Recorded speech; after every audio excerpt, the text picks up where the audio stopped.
સુરતમાં ઈદે મિલાદ અને આગામી તહેવારોને લઈને પોલીસ તંત્ર સતર્ક બન્યું હોય તેમ લિંબાયત પોલીસ સ્ટેશન ખાતે શાંતિ સમિતિની બેઠક યોજાઈ હતી, જેમાં પોલીસ અધિકારીઓ સાથે જનપ્રતિનિધિઓ, ધર્મગુરુઓ અને વિવિધ સમાજના આગેવાનો ઉપસ્થિત રહ્યા હતા. મુસ્લિમ સમાજના પવિત્ર પર્વ ઈદે મિલાદ તેમજ આગામી હિન્દુ તહેવારોને ધ્યાનમાં રાખીને સુરતના લિંબાયત પોલીસ સ્ટેશન ખાતે શાંતિ સમિતિની મહત્વપૂર્ણ બેઠક યોજાઈ હતી.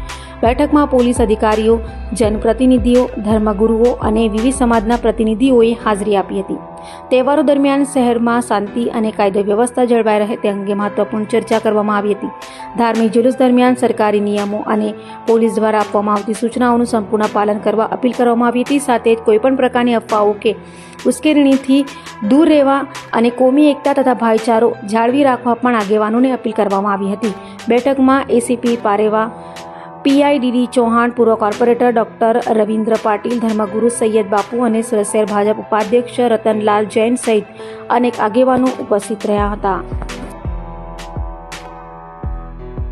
આજ રોજ લિંબાયત પોલીસ સ્ટેશન ખાતે એકતા સમિતિની મિટિંગનું આયોજન કરવામાં આવેલ, જેમાં આવનાર તહેવાર જેમ કે ઈદે મિલાદ, ગણેશ વિસર્જન, ગણેશ સ્થાપના એ તહેવારને શાંતિમય રીતે, એકતાપૂર્ણ રીતે પૂર્ણ કરે એ રીતેની મિટિંગ શાંતિ સમિતિના સભ્યો તરફથી કરવામાં આવેલ છે.